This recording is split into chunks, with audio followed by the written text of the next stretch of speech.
Hey, it's Rob. Welcome to Everyday Investor, the hottest investment show in the world. That's right, I said it. I don't care who knows it. This show is designed to help us grow our money, to help us make money. You see, we take our precious time, we go to work, we get a paycheck in order to eat.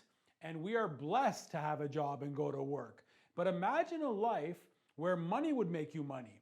What I mean by that is you could work a little less. You take your time and you spend it with loved ones, for example, friends, family. You engage in a purpose that's greater than yourself. And so that's what Everyday Investor is all about, teaching people how money can make you money so you can work a little less if you wanted to. Remember, whenever you're offered any type of investment opportunity, you always want to ask 4 questions to start. Number 1, what is the return on investment? 2, when do I get that return along with the money that I put in? 3, what is the minimum amount needed? And 4, what is the risk, the worst case scenario? Super excited about today's show. We're going to be talking to my friend. Wait for it. We'll be right back. Coming up, we're talking to Quentin D'Souza and learning how to position our assets. And one of the things that you can do to reposition an apartment building is increase the income or decrease the expenses. And you can do a few different things to do that. One is, well, obviously somebody moves out, another person moves in, you increase the rent to market rent, and that allows you to increase the value of a property. The mortgage world has changed. Has your advice? Are you looking for a modern approach to your mortgage planning process? Advice tailored to your unique, ever-changing circumstances? Whether you're upsizing, downsizing, purchasing, or refinancing, the Kyle Ford Mortgage team works with individuals and companies to custom tailor the right mortgage product for you. Working with a wide selection of lenders, we're here to serve our clients and help them achieve their real estate and retirement goals. Contact the Kyle Ford Mortgage team today, Canada's mortgage choice.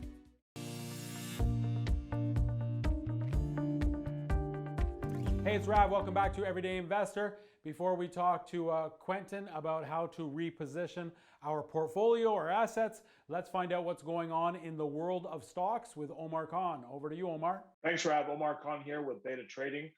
Weekly market review. Markets were up last week, and they're almost at an all-time high. Now, what was really important last week was the Federal Reserve of the United States met. And what the conclusion of that meeting was that interest rates will be going up sometime in 2023. Now, that's really important to you real estate investors out there as well. Real estate prices may be affected, but the Federal Reserve, United States Federal Reserve, expects interest rates to go up sometime in 2023. The view so far is about 50 basis points increase, so 0.5%. Now, the stock market obviously does not like that, but it's still pushing all-time highs. Now, the reason for that is corporate earnings continue to be very strong. And the idea that inflation is maybe not going to be as bad as expected still is persisting as a viewpoint in the market. Now, the last 2 weeks of June tend to be not the best. So let's see how volatile we get. Otherwise, stock market's doing great. It doesn't do the best in the summer months. It's kind of flattish, slightly positive, normally from May to October. And that's kind of what it's exhibiting so far this year. So let's see what happens, but back over to you, Rav. Talk soon, guys. Bye-bye. Thanks, Omar. Always great to learn from you. Quentin, thanks for being on the show with me. Oh, thanks for having me, Rav. Good to see you again. Yes, you've been on a few times in the last several years, but because of COVID, we are shifting and doing a little bit of a CNN type show. So I don't get to give you a hug and say hi, but here we are, and we can still teach the viewers at home what you're learning and what you've been doing. Talk a little bit about what's been happening during COVID. Have you still been investing in real estate? And if so, what specifically? Yeah, I'm always looking for great opportunities. In the last year, I purchased an 11-unit property, a 9-unit property, a 23-unit property, a triplex, and did a duplex conversion. So so that's been my last year. I like to, as long as the opportunities make sense, and I know that the numbers work, and it's in an area that I know is going to do well, then I continue to buy and continue to, my job is really to find the great opportunities, right? And so that's what I focus on. And give us a little bit about, because that's really the meat of the real estate is on the buy, right? And to be able to find the opportunities and have a vision and, change it to best use. And then, even the topic today, reposition after a while if it's not making us the ROI that it once did, because obviously as it goes up in value and there's debt reduction, the return on equity, is something that we have to look at. So that's very important. But what is, Quentin, what is the secret sauce, if you will, for somebody like you to find opportunities? Or is it just mindset? When you're thinking that way, you see them. I mean, how do people find great opportunities? I mean, that's what I do, right? I have a good reputation. I've been doing it for a long time. People bring me deals all the time. I also go out and seek them. I talk to other people. I talk to people in the business. I ask, for referrals from contractors, from professionals, anybody that I know may come across an opportunity or connect me directly to an owner. And then I would negotiate the deal directly. Or, I'll work with realtors, pocket listings, off market stuff. I don't think I've bought something off the MLS in a very long time, but I'm a very active investor. All the apartment buildings are all either pocket listings or off market negotiations. One was referred from a property manager. Another one was from like an electrician, just from different people. And having those good relationships and doing what you say you're going to do is really the key for me when it comes to finding those opportunities where everybody else keeps telling me, oh, you can't find a deal, oh, nothing works, so the numbers don't work, and I think it's just you're not digging hard enough and you're not not looking in the right places, and you need to find other people who know where to look and try to network with them and see if they can help you out, right? But there are lots of opportunities. It just requires a little bit more work than the regular just look it up on the MLS and that's it, right? And Quentin, I know you're on the east end of the GTA in Durham. Is that where most of your investments are, or are you just wherever the numbers work? I mean, I think I've seen you in Florida, looking at properties. And so how does that work in terms of geography? Right. So most of the properties are from Pickering out to Brockville. So Kingston, Coburg, Port Hope, Bowmanville, all the way back to Pickering. And then I do have properties in Florida and in the Tampa area.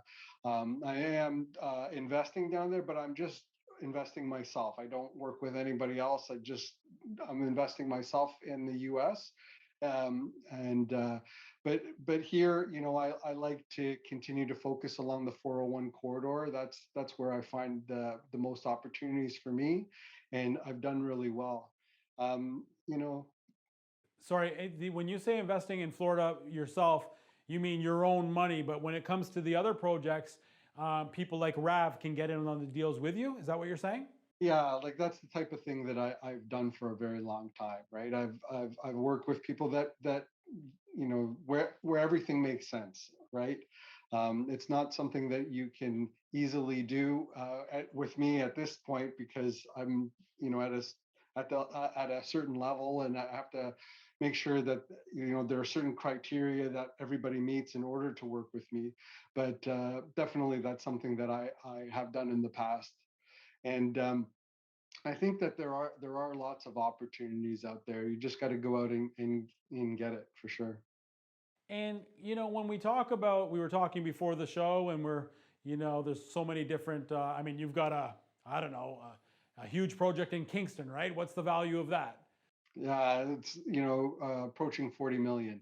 $40 million deal. So we're not talking about just the duplex down the street. Although if it makes sense, you'll do it. But you're doing a couple hours east of us, $40 million project. So so many different things that we could talk about. One of the things you said that a lot of people don't is repositioning our assets. And what does that look like? Give us an example, Quentin, of what you mean by that, repositioning our portfolio if we need be.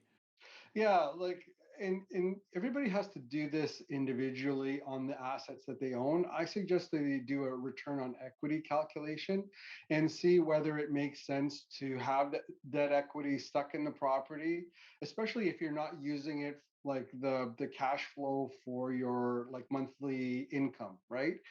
You take a look at an asset. So, for example, I have a property that we purchased for 167 in February 2011.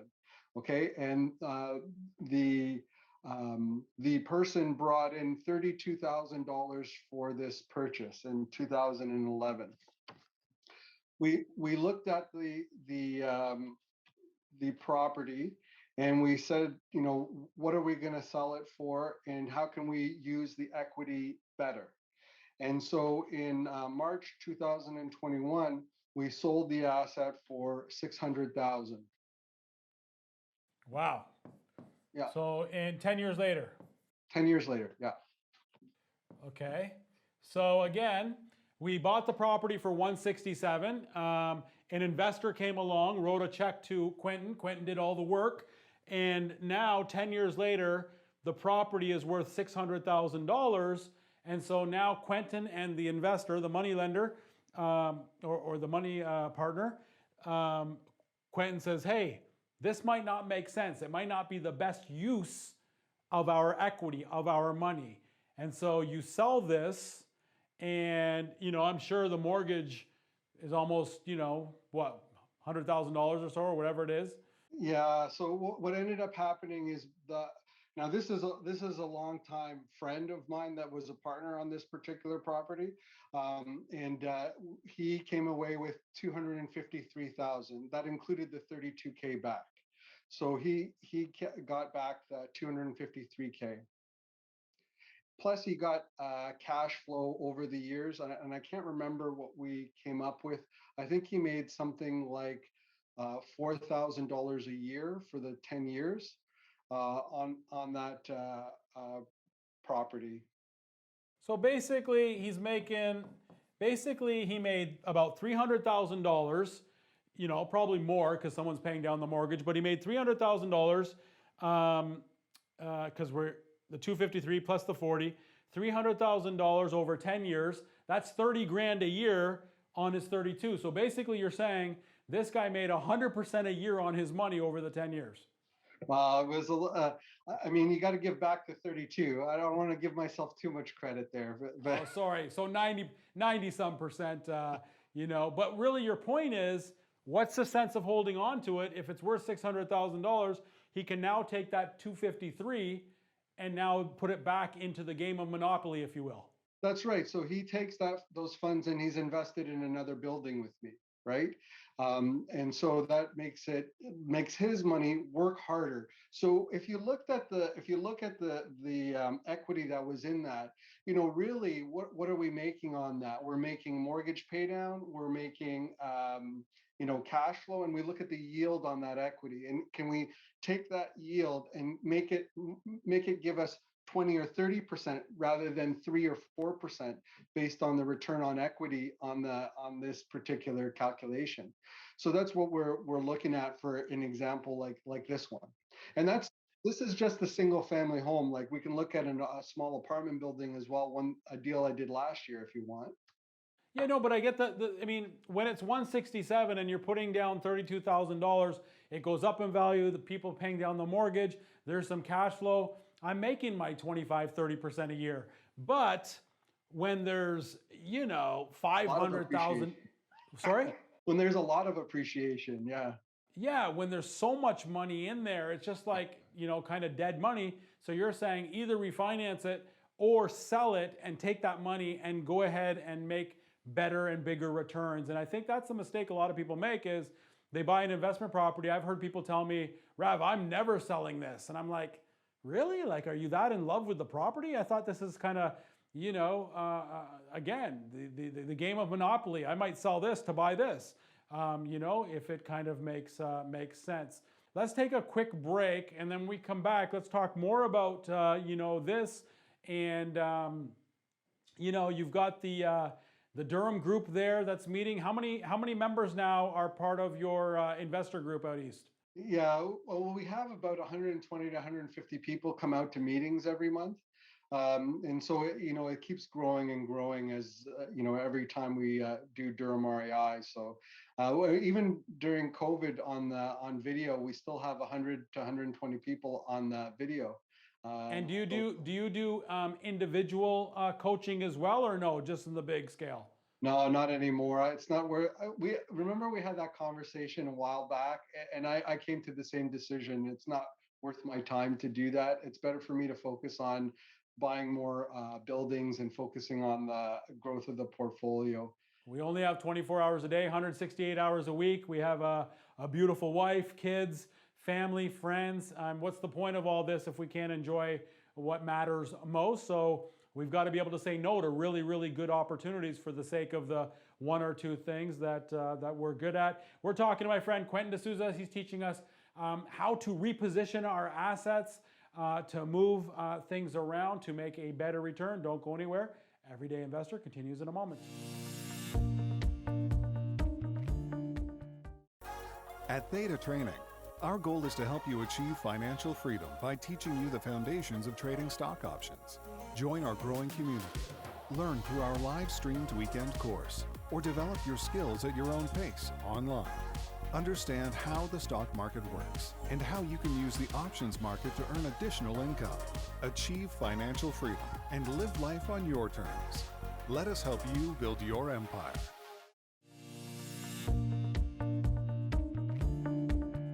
Hey, it's Rob. Welcome back to Everyday Investor. We're learning a ton from Quentin. Before we continue, let's find out what's happening in the world of mortgages with Kyle Ford. Over to you, Kyle. Thanks, Rav. Let's talk commercial. So many times I hear investors come to me saying they want to go commercial, so the bank's not looking at them personally anymore and just looking at the property. I want to dispel this myth right now. When it comes to commercial financing, the bank or lender is absolutely going to look at you personally. They're going to look at how much you earn, your other debts, and your overall financial picture. The difference between residential financing and commercial financing is the loan amount for commercial is based on how much income the property produces, not your personal income. So your personal income and your personal financial situation will be heavily looked at and heavily scrutinized, just as it would be in residential financing. But the net loan size will not be based on your personal income, but based off the income that the property produces. For any help or questions or concerns around commercial financing, don't hesitate to reach out to myself and the Kyle Ford financing team. Thanks and have a great day. Back to you, Rav. Thanks, Kyle. Always great to learn from you. Quentin, always great to learn from you as well. Thanks for being on the show. Always educated when we get to hang out.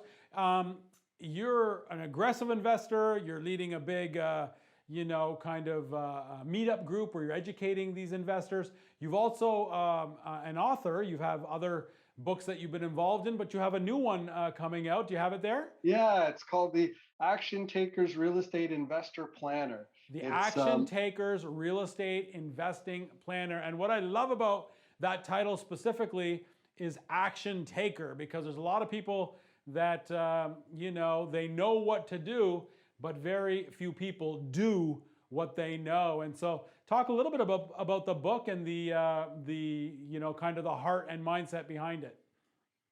Yeah, so I used to do coaching and mentoring in a more direct way with group coaching and individual coaching, but I stopped doing that last year. And I put some of the systems that I used in the book. So like weekly planning, quarterly planning, how to do a net worth statement, lots of tools to help people move along the path in order to grow their wealth. And it's available for people. Half the book is like on the mindset and tools, and the other half is an actual planner. So right beside my desk, I actually have a weekly planner, and I use it. And I have my quarterly plan, plastered on the on my board here, and it's the same thing that's in the book, right? So it just tools to help people to grow their real estate portfolio and really help them to take action. Right. And so they can grab it on Amazon.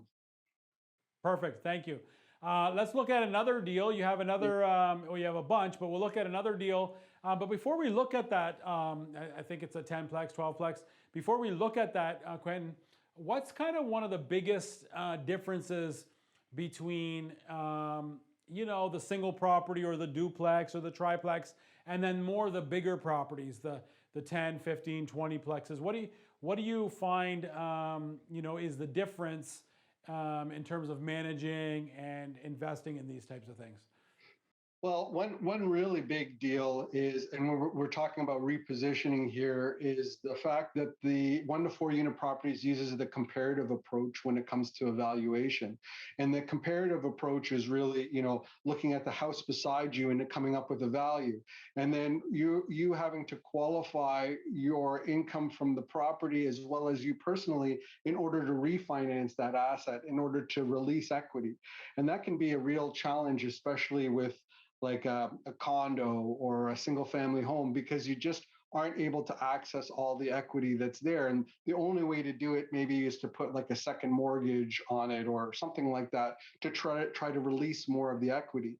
And it's not as efficient as when you look at the income approach, where you're looking at 5+ unit properties. And the income approach means that, the value of the building is based on the net operating income. And one of the things that you can do to reposition an apartment building is increase the income or decrease the expenses. And you can do a few different things to do that. One is, well, obviously somebody moves out, another person moves in, you increase the rent to market rent, and that allows you to increase the value of a property. The other thing is, using water matrix and reducing your overall cost of water in a property, LED lights. There's just so many different things you can do to help to reduce your expenses and therefore increase your net operating income and the value of a building. So what you're saying is, if I have an investment property and it's worth $1 million, and there's a lot of equity in there because it's appreciated over time, the tenants paid down the mortgage, I want to pull money out, but the bank is looking at RAV's wherewithal to be able to take that money out. They're looking at my income. They're looking at everything about me head to toe. But if that was what's the sweet spot? A 5-plex? 5+ units, yeah. If that was a 5-plex, they're not looking at RAV. They're looking at this as a business. They're looking at the income, and they're saying, okay, it makes this much. If RAV pulls out $500,000 on the $1 million property, or whatever the case is, it still works with the income that building is bringing in, the net operating income. Okay, so that's one of the, and we're talking about repositioning our assets. We don't have to just sell and buy another one. We can refinance and buy another one. That's right. And hold them long term. So you're going to talk about one of the properties here? Yeah, so I'll talk to you about an 11 unit that I purchased in March 2020. So it's an 11 unit. March, so about a year and change ago. Yeah, a little over a year ago. Okay, and what did we buy this for? 1.3 million. 1.3 million. Okay, Yeah. Talk to me. So what we were able to do is we turned over, I believe, 4 units. We renovated the units, increased the income. As we turned over units, we put the water actually in the tenants' names by putting individual water meters on the unit, as well as hydro was going to the tenants anyway, so it reduced an additional expense. We started to charge parking as we turned over, and just overall, we were able to reduce our expenses, increased our income, so the net operating income increased. We're able to 2 weeks ago go back, do an appraisal of the property, and it appraised for 1.9 million. 1.9. Yeah. So new value.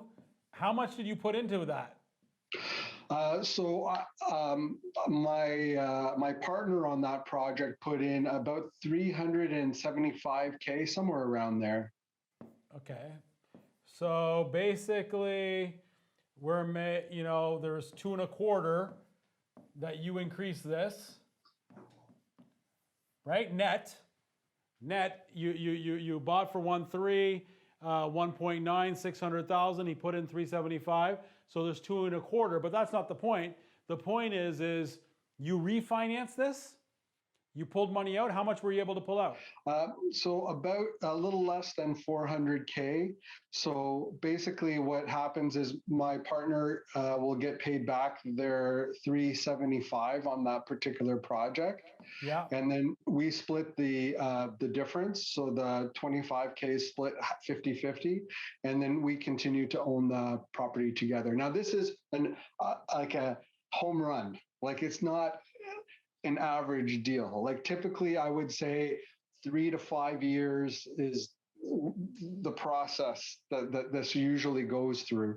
One, like 15 months is like is unusual. Like maybe 1 in 10 are like this. No, right? but I love this. So your investor, he gets his 375 back plus another vacation in Turks and Caicos, and so he can use that property to go invest into something else, and now he's got a cash flowing property with no money in it. That's right. Yeah, and he did. He saw that this was working, he invested in another project with me. Yeah. And the mistake that people might make is they might, not a mistake, teach their own, but they might not know to do this and go do another property. They might have just, kept it the way it is and said over the barbecue, hey, did you know that, in 1 year our property went up 600,000 and that's the end of it, as opposed to repositioning their assets. That's right, and that's what we were able to do. And the neat thing is that when we got into this project, we got it with a VTB. So the first mortgage was a VTB, and now we're going back and refinancing with a conventional lender. Explain what that is, a VTB, to the viewers. So a VTB is a vendor take back mortgage, so that we were able to get a mortgage from the person who was selling us the property at a specific amount. I can't remember what the amount was off the top of my head. I think it was like maybe like 1.95 or something like that, around there. The interest rate? No, the 1.95 million was the first mortgage from the VTB, somewhere around there. It was at about 75% LTV. 1.5. The purchase price was what? 1.3. Sorry, sorry, it should be, about 900 and about I think it was about $1,050,000 was the Nice. Was the first mortgage from VTB holder, right? Nice. Yeah, and so but we were paying I believe it was like 3% interest only for the first 2 years or 3 years of the term, but the idea is with that particular asset is that you're trying to improve it so that you can go and take it to a traditional lender as soon as you can, right? No, I love it. Listen, Quentin, you're, so much knowledge. You're not doing any coaching, unfortunately, for people that are watching. But, they can read your books. They can invest with you if they meet a certain criteria. They can also join the Durham group, or do you have to actually be living there? No, we have members from all over Canada, actually, funny enough, because everything's virtual anyways, but durhamrei.ca is where people go. And, we have people, because everything is video training, it's all recorded. They can look at it at their own pace. And then we have meetings in the evenings, and then we do 2 Q&A calls twice a month for people so they can answer questions and do networking and get their questions answered by peers. So it works out really well. Love it, Quentin. Listen, time's up. Thank you so much for being on the show with me, and you'll have to come back just to see what you're doing. Awesome. Thanks for having me, Raf. Yeah, my absolute pleasure. And thank you guys for watching. Without you, we would not have a show. Make sure you tune in next week. Same place, same time. Honey, I love you. I'll be home soon. Thanks for watching, everyone.